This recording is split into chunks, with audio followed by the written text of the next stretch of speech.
Welcome to the Obesity Medicine Podcast with your host, Dr. Matea Rentia, board certified in internal medicine and obesity medicine. Here, we talk about a path to metabolic health, and we have real conversations about chronic weight management and living a full life. Just a reminder, I am a physician, but I'm not your physician. So everything that's on this podcast is for informational purposes, but please go talk to your doctor about what's right for you. There is no medical advice being given on this podcast. Welcome back to another episode of the podcast. Everybody, I'm really excited. Today we have Dr. Johnson Hatchett, and I have followed her on TikTok, of all places, for a long time now. And your videos always teach me something. Every time I'm watching what you do, she's a neurologist. I'm going to have her introduce herself in a second here.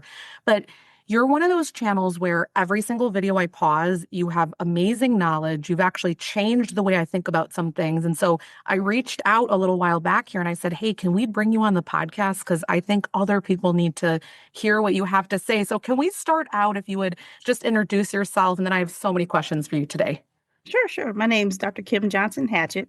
I'm, you already said, a neurologist. I'm also in hospital administration, one of those pencil pushers, but I still practice. And I am what you would call a geriatric mom. I had my babies late. I had my second child and then 3 months later turned 40.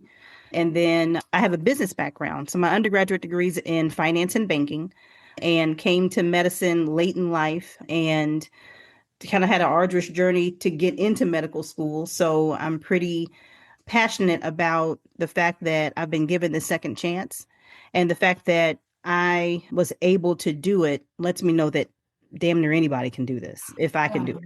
So that is one of the things that I'm really passionate about. But then I'm also really passionate about health. And so one of the things that I feel like we learned as medical students, as allopathic and probably even osteopathic physicians, is how to take care of the disease state. But we didn't learn a hell of a lot about how to prevent the disease state. So that is something that I'm really passionate about, and I've come to learn on my own once I've got done with training. For formal training, I guess. Yeah, it's so right what you're saying, that everybody needs to be incredibly broken by the time we can help them. And that's not the way to optimal health. What even made you want to go into neurology to begin with? I'm always curious about that. When I got into medical school, I thought I was going to do surgery. And I really enjoyed my surgery rotation. And I met this woman who was a vascular surgeon. And I remember she showed me one of the carotid endarterectomy. So it was a person that had had a stroke. We went in and cleaned out their carotid artery, and they let me close. And I was like, oh, wow. And I didn't close the artery, but I got to close, the wound on the outside. And I remember asking, well, how do you all know that you all need to do this? And they said she had this thing called amorous fugax. And I thought, what is that? And they said, look it up. And back in the day, they were like, look it up. You can figure it out. So I looked it up and I thought, okay, all right. Occipital artery. Okay. And so I learned about that disease process. And I remember her parting words. She said, you would make a damn good vascular surgeon, but if you find something that you love more than this, do that. I said, okay. God. And my next rotation was neurology. And I was in the neuro ICU at this hospital in St. Louis University. I was in the neuro ICU for 4 straight weeks. Wow. And I took care of all these different types of stroke patients, from MCA strokes to hemorrhagic strokes. I saw a patient with locked-in syndrome. I saw her get locked in. It was horrific. But I also saw that there were so many different aspects of neurology. And I thought, I have found something that I really love more than surgery. Yeah. That's how I ended up in neurology. The logical thinking about it, the fact that you could pinpoint where the problem was, I loved that. So that's how I ended up doing neurology. Gosh, I love hearing that. It gives me insight into how you are great with thinking and everything. I always thought neurology was really tough to understand, basic stuff, but really the pathways and everything. It was hard, but it's so fascinating. One thing I really want to ask you about is, I think we spend a lot of time thinking about the heart and things like that, but we don't think enough about how to keep our brain healthy. And so I'm just wondering if we can just start out with, are there things that people can do that can help their brain to age better, to stay healthier, longer longevity. I don't care what terms you use, Yeah. prevent atherosclerosis, meaning build up in the arteries. Yeah. What are your sort of like, these are the things that you tell everybody, real people need to know this? Okay. So I am huge on easy stuff, Mhm. easy things that we know we should do, but we don't do them. Drinking enough water. That's huge. Hydration's huge. And there are so many of us walking around here dehydrated, and we think we drink enough water. But once I get a patient to really measure out how much water they're actually drinking and do a really good audit of how much water they're drinking, they are shocked at how little they're drinking. I know that before I started measuring out how much water I was drinking, I would go all day and then realize, number one, I hadn't peed. So I'm like, well, that's not healthy. And number two, I haven't drank enough water. So that's number one, because our brains are made up of, I can't remember the ratio, but it's a lot of water. Yeah. And then number two, sleep. Yeah. As we grow older, we have, and a lot of us have this hustle mentality, and we went through medical school and went through residency and learned to survive without sleep. And we have that horrible habit of, okay, I can just push through. And what I was telling one of my patients who had just had a baby, I said, don't get away from the mentality of when they sleep, you sleep. So after your kids go to bed, if your kids are going to bed at 7:30, 8 o'clock, guess what? In an hour, you should be asleep. Yeah. This is not revenge Netflix time. This is not, oh, let me hang out with my spouse. Y'all need to hang out and go to sleep. So that big sleep component is huge for brain health. Yeah. And then exercise. I mean, this is basic stuff. But if we could get people to really do it, Yeah. then it would be game changing. Everything that you said, 100%, the hydration, it's simple, but it's harder than it sounds. Sleep, oh, that's a problem for a lot of people. But the movement, I find very few are doing it. How much are you recommending, or what's your philosophy on that? So my philosophy is because the heart pumps to the brain, you got to do some cardio. Mhm. I try to do 20 to 30 minutes every day.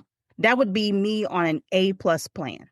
And there are days that I am C, like a C+, like, oh Lord, this is not going to work out for me. So you're human. Right. I'm not a cyborg yet. And so on an A plan, I'm doing 20 to 30 minutes of cardio every day. And then I'm also 3 days a week hitting it hard with weights. I'm doing weight training because there's so many studies out there that look at the hippocampus, the area where those memories are made and stored, and you're able to recall that area of the brain. When we are looking at dementia patients, that little seahorse part on both sides of the temporal lobe is shrunken when you're looking at it for dementia patients. You want that to be nice, big, fat, and beefy, and or not beefy, but big and fat. Yeah. You want that to be big. And weight training is something that has been shown to really focus in on that part of the brain, keeping that part of the brain healthy. This is so interesting. I feel like I talk about this a lot and I've not ever brought that up. That should be something I'm beating the drum on. I'm really glad that you bring this up. I've always been under the impression, is this wrong or right, that exercise is one of the few things that we have that can either prevent or slow progression. Basically, we don't even have that many amazing medications, but that is really one of the biggest tools we can use, the exercise part. Yes. Yeah, it is. And when I talk to my patients, they kind of look at me like I'm crazy. I'm like, okay, what are you doing to exercise? And they're like, what? And I'm like, what are you doing? Let's figure this thing out. And they're like, well, I walk. And I'm like, okay, that's good cardio. But what kind of weight training are you doing? And they're like, do you have any weights at home? I got some hand weights. Do you use them? No. I'm like, okay.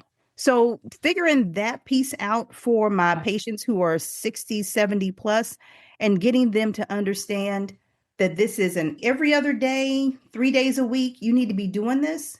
And they're like, how long do I need to do this? I'm like, for the rest of your life. Yeah.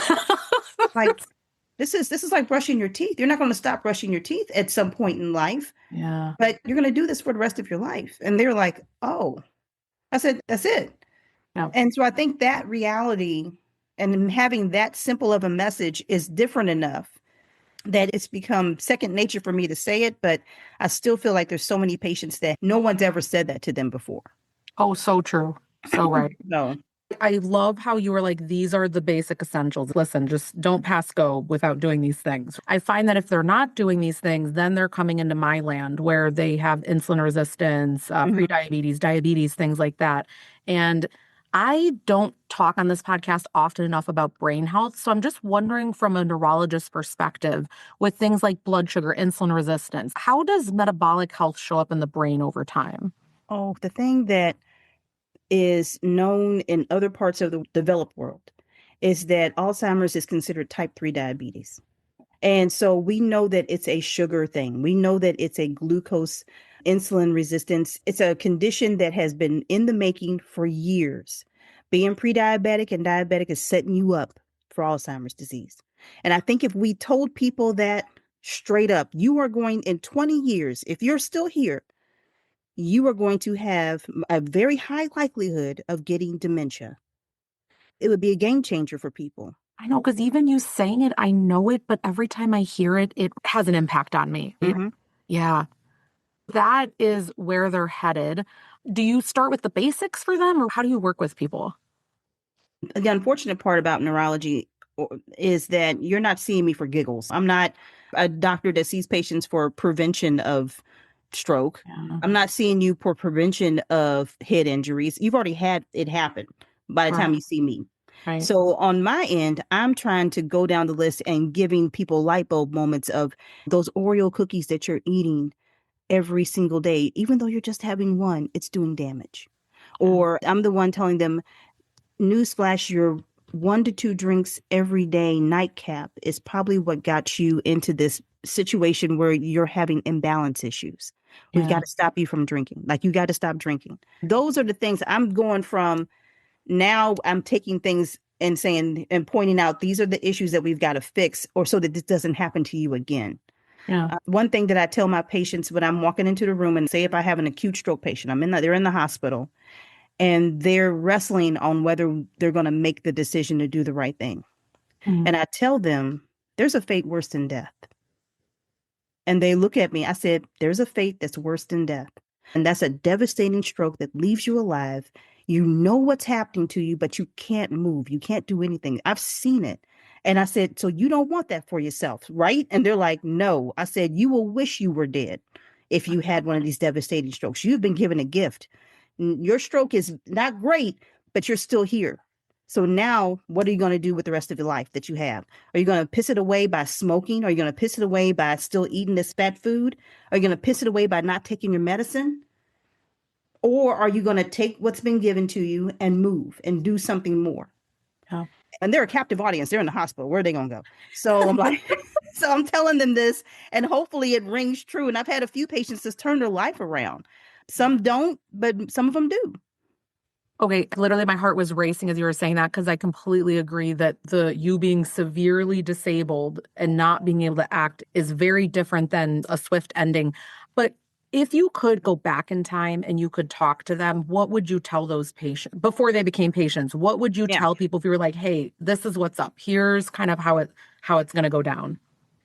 I would say that I can envision where your life is going. Mm-hmm. You are laying the groundwork now. Every day, every decision that you're making is laying the groundwork for you to be walking into my office one day. Yeah. And again, trust me, it gives me great pride when I can say, sir, you're good. You don't need to come back and see me. Yeah. Like, your diabetes is better. Your neuropathy's gone away. You're good. You're done. You don't need to come back and see me. The unfortunate reality is there's a lot of neurological diseases that we have no cure for. Yep. So they're with me until they die.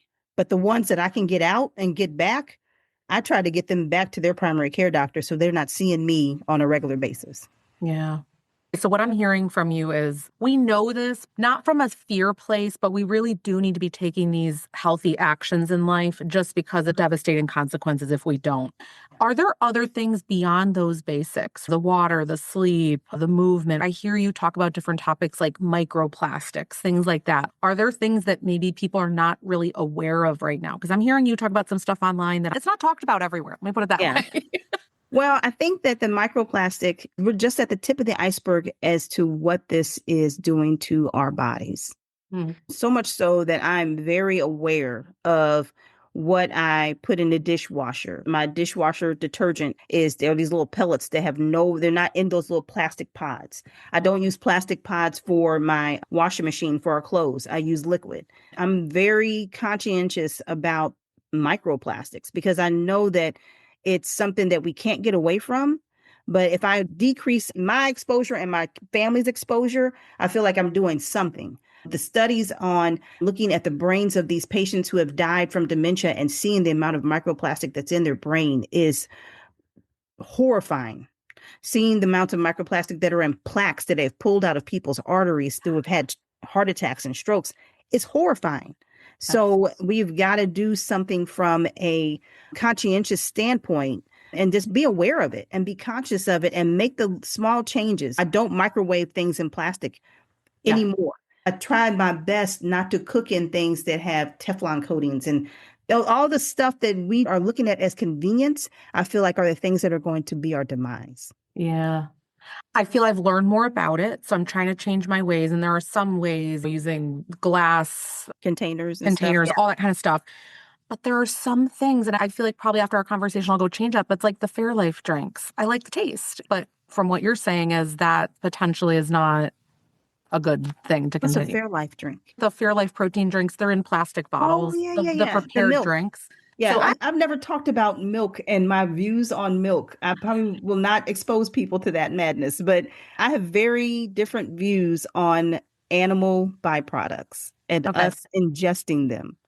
What's your view? If you're not comfortable, we don't have to talk about it, but I'm curious. You're going to have people like, what the heck? We always talk about stuff on this podcast. So the cheese and what cheese breaks down into, and the reason why it has such a chokehold on so many people is that it breaks down into casomorphine. So it acts on your brain like morphine. And that's why so many people are addicted to cheese. And so that's one. Number two, no other animal in the animal kingdom drinks and consumes the byproduct of another animal.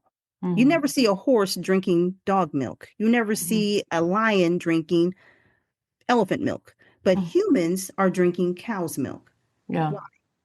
We make milk, and like every other mammal, we make the milk for the baby, and then when we move, we should be moving on to something else, right? Yeah. But because it tastes so good, and because it's so tasty and so quote unquote nourishing for our bodies, that's the reason why it has such a chokehold on us. Yeah. So I am not a consumer of, do I eat pizza? Every once in a while, but I try my darndest. I would say 90% of the quote unquote milk products that I consume are either organic almond or organic coconut milk product that I'm doing with like my coffee, or if I eat cereal, I'll eat it with some cereal. But other than that, I don't really do milk at all. That's just really interesting. I've not ever had anyone on that's talked about it in this way. Thank you for bringing this perspective, because I really love to learn. I will say you touch on something that I think is a bigger issue, which is all the processed foods. We wouldn't be hyper consuming things if it didn't really light our brain up like fireworks. And that's why I'm glad that you bring up what it breaks into and why we like it. And a lot of the food industry, I think, is really exploiting the bliss point, the textures, what it's hitting, how it's hitting, sugar, fat, salt, all that kind of stuff. I think this is part of that conversation because it leads ultimately to us then having health problems. Yeah. And I think we're also very oblivious to how we are getting this milk, because the way that we produce milk is because we've had a baby and we're producing milk. Yeah. So what are we doing to cows to make them produce milk? Yeah. I saw a documentary on that and I was horrified that this is what has to happen to a cow for them to make milk. It's no different than what has to happen to us for us to make milk. We have to have a baby. And so that's the other part of the industry, and the whole methane issue with the environment. It's so many layers upon layers upon layers of the industry of food that is amazingly horrific in my mind. I know. We won't get into all of it. I'm a vegetarian, not because of like ethical reasons, but it's how I grew up and I just never. But anyway, there are so many layers upon layers. I remember I was talking to a friend and she was I don't remember what state they were driving through, but there was nothing on the windshield. And then she said when they came into Colorado, suddenly the whole windshield full of bugs because they don't use as many pesticides and things. And I remember I don't know why I've literally thought about that example every single day for years. Now, I grew up in a family where we were eating organic and biodynamic and all this kind of stuff before it was ever a thing. I'm talking, there was this little health food store in Nokomis in Wisconsin. They were this little, I think a shed. It was a little warehouse. And no one else was doing all this. Across the street was the big industrialized supermarket. Mm-hmm. And then now with time, I think there's increased awareness of all this stuff. But I don't think that people understand the food chain. I don't think they understand where things come from. And then I think it's very overwhelming. Even me, I have a hard time finding co-ops. I have a hard time finding farmers markets. Like, I feel that it's an incredible amount of work that I put in. I understand the privilege of the place that I come from to have the finances for it, to have the time for it. But I'm like, it feels so overwhelming to me. What tips do you have for people that are listening today and they're like, wow, maybe they've never thought about any of this, right? And we're just like, whoa, we feel left field to them. What are some tips that you have for where some practical steps that they can take or what's accessible to them? Because we have people listening of all different backgrounds. Oh, yeah. So from an accessibility standpoint, there's all these different layers of accessibility. Yep. So I don't know where you live, if they have Aldi's, but there's Aldi's. And if you go through Aldi's, there's organic sections in Aldi's. And they might be a little bit more expensive, but it's still Aldi's.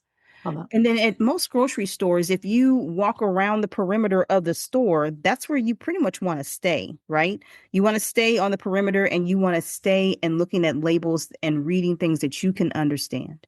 It should be no more than a high school level or even middle school level of ingredients that you could read and understand what's on there in order for you to put that in your body. And so those types of things, I think, would be real practical. The other thing is most large cities have farmers markets that take EBT. Yeah.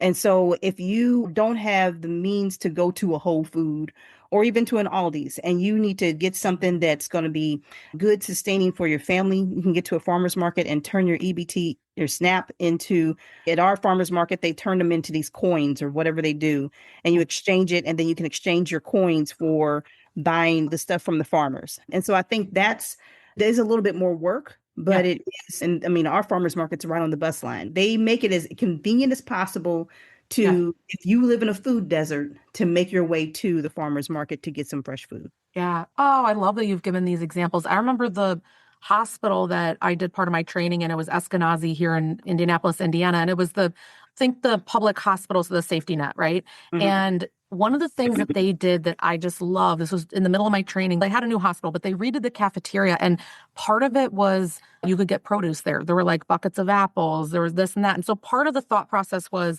the staff being able to literally, they could do some grocery shopping there. You could get healthier stuff for meals and stuff. But also I know that patients then had access to that because even sometimes the hospital meals that are being served in the actual hospital are not that supportive. I love that you bring this up, all these super accessible, at least around me here in the Midwest, and then being able to really use your resources in all capacities. Do you think that there's any other things that you wish everyone knew? I wish everyone knew that no amount of alcohol is good for your brain. Oh, I'm so glad we're talking about this. That is something that I've gotten more nastiness on the World Wide Web. Yeah. And from even some physicians are like, what are you doing? Why would you even bring this up? And there's no getting around it. There's no amount that I can say, oh, this is okay. They're like, what about red wine? I said, it's the outside of the grape. The skin of the grape is what's good about wine.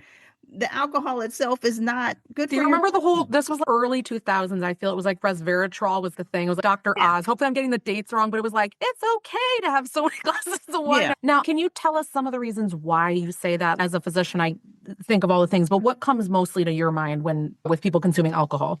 Because I'm selfish and love the brain, because that's my reasoning. I know that it's a neurotoxin. I know that it affects the connections that the dendrites have with other dendrites. I know that it affects the actual nucleus of those cells too, and causes them to not function and to die. So I know that it's a neurotoxin, but selfishly, I know the heart pumps my brain. It affects the heart. It affects every organ in your body. It is a toxin too. It's not I can only have a drink once a week. Regular, steady alcohol use is, I could never recommended amount. I had a patient tell me how much I can drink. And I'm like, it's not like coffee. Yeah. There is no amount that is. I said, we need to look at this kind of like crack. I'm not going to say, oh, just a little crack is good for you, or just a little bit of meth is good for you. It's in the same category. Yeah, yeah. I find that one thing that I've really enjoyed about the GLP-1/GIP medications, it's that the desire going down, because I think that is at the heart of all of this, that Yes. as humans, we want to feel better, we want food to taste great, we want to be with people we love. And alcohol is part of that, where people just Hmm. want their brain to light up in happy ways. And so that has been, I have found one of the best benefits that people naturally, I don't know if you experience this with patients, but if I'm going to ask you to do something that you don't want to do, we're getting nowhere. In fact, you're going to Hmm. double down. It's a rebellious resistance comes through. And so to me, it's like for the desire to go down, I found that to be helpful. Have you seen that in any of your patients that, because I'm assuming a lot of them are probably at this point on Hmm. GLP-1s if they have any comorbidities or Hmm. using it for weight management? In patients and in colleagues and friends who are on GLP-1s, they have noticed that key, what you just said, their desire to do things. That's my only worry about the medication, is that if they were to ever stop, and the ones that I've seen stop, Oh, yeah. their desire comes back, and it comes back with a vengeance. Yeah. That's my worry, is that if you're not doing the work while you're on the medicine to go into why you desire it, or your relationship with food, your relationship with alcohol, your relationship with all of the things that kind of threw you into the point where you needed this medication, then if you were to ever stop, I want to make sure that that's being handled from the practitioners that prescribe it. They're trying to help them do the work to get their minds and their bodies whole, you know? Yeah. I think something that's hard is like if someone needs these medications for, there are health reasons. Yeah. But what's to a point that you're saying is sometimes a contraindication develops or a side effect, like something happens and then it's this off the cliff moment when the support's no longer there. And that is really devastating because, again, they had hope. And then now, again, it's really being in a rough spot to be able to manage that. Have you noticed any changes in your patients since these GLP-1s have come around? Any changes in how you see stuff or not really? I think the only change that I've seen, my friends that are bariatric surgeons said that the surgery has started to dry up. They're doing more panectomies now because people are Oh, losing so much weight, like without surgery. right, right. So that's one thing. And I feel like the patient's pride in what they're doing is so much different than the pride that they have if they've lost weight because they did surgery versus losing weight because they're taking GLP-1s. It's a different mindset. I've even noticed that from an anecdotal standpoint, sitting back and watching those patients, because they feel like they're in control. Like, I'm in control of what I've done. I've done this. I've taken the medication. I've stopped the eating. And I feel like those that actually had the surgery, even though it was a rough road going through the surgery, somebody else did this to them. So their level of pride in what they've done for themselves is different.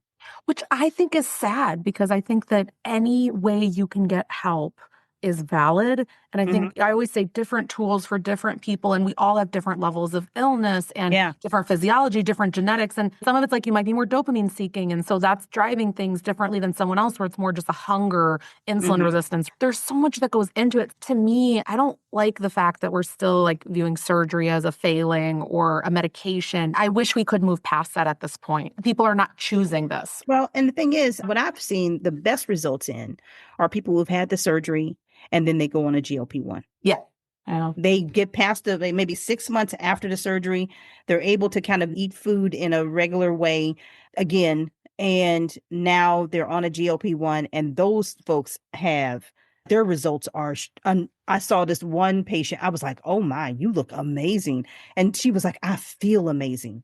And she talked about her exercise and how she was able to incorporate everyday exercise, incorporate this diet. And she said the GLP-1s have just made my diabetes, everything's in control now. And so Yeah. she feels so much better. And she said, the decision I made to have the surgery was a really rough decision. And she said, but I'm so glad I did it, because she went from, like, she was probably over 450, Yeah. and now she's down to 175. And she just is a totally different person, but she did both and has had tremendous results. Yeah. Yeah, definitely. About 60% of my practice have had a history with having bariatric surgery in the past. And then Mhm. now, because it's a chronic illness. And so there's management long term. And you said the key word is that it's a chronic illness. It's something that we look at as a finite thing. I'll lose the weight and then we don't continue on. We don't see it as a chronic thing that we have to manage basically for the rest of our life. Yeah, definitely. Well, I have really enjoyed talking to you today because I feel like we really did cover a lot. And I know I could continue to ask questions. Do you think there's anything that we missed today where it's like people really need to hear this today if this is the only exposure they're getting? I would say that one thing from a neurology standpoint is to really respect the body that you've been given. And I see people at a point where there are folks who get these devastating diseases, Parkinson's or ALS, and they have no control over what they've been given. So I would say that the big thing is to respect the body that you've been given and treat it the way that you would want someone to treat your mother or someone to treat your child. You need to treat yourself that way. That's I what I just would took a say. deep breath. That's beautiful. Thank you for that. That is such a nice ending to our conversation because I just got a question on a Q&A that I did in my program here earlier today. And the person said, how can I give myself more grace? Like I've been programmed with this all these years. Family wants me to be harder on myself and they're wanting to do something different. And you said it better than I did on the call today. So I'm so glad that you said this. Can you tell everybody where they can find you online? Because I'm sure that people would love to learn more from you over time. Sure. I'm on TikTok and Instagram at Dr. Kim NeuroDoc. Our website is drkimberlyjhatchett.com with 2 T's on the end. And I have a newsletter called The Bottom Line Up Front. It's like a briefing that I would give in business class. So I give you the bottom line up front. I give you the WIFM or what's in it for you, what's in it for me kind of statement. And then I give you step-by-step tools on how to achieve those things. And then I kind of give you a geek out at the end. It's a free newsletter that comes out every other week. My most recent one got a little bit of backlash, but that's okay, about school safety. But I talk about all these different things, not just brain health. I talk about just life in general. So Yeah. if you want to sign up for that, that would be great.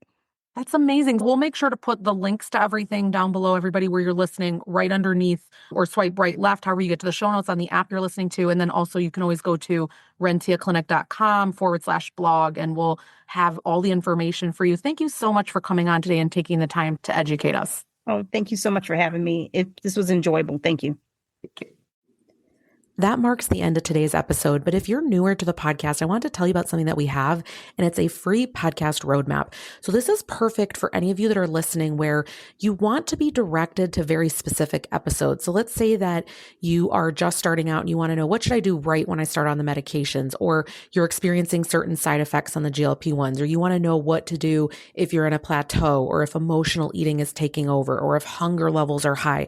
So we have many different categories of episodes that we've talked about because there's a lot at this point. So if you want to be able to navigate that very easily, we have it broken down by category and also the episodes that are there, and we hyperlink to everything. So you can just click on it and find the episode, easy peasy. If you want that, you can go to rentiaclinic.com/podcast roadmap. We'll have it linked right here underneath the show notes where you're listening.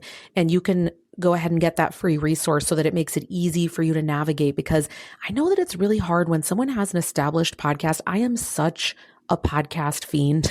I'm listening to podcasts all day long. And when I find one that I love, but there's a lot that are out there, I am so lost. So I hope that you enjoy this free podcast roadmap. Again, the link to get to that is going to be rentiaclinic.com/podcast roadmap. I hope this is helpful, and let me know if you have any questions.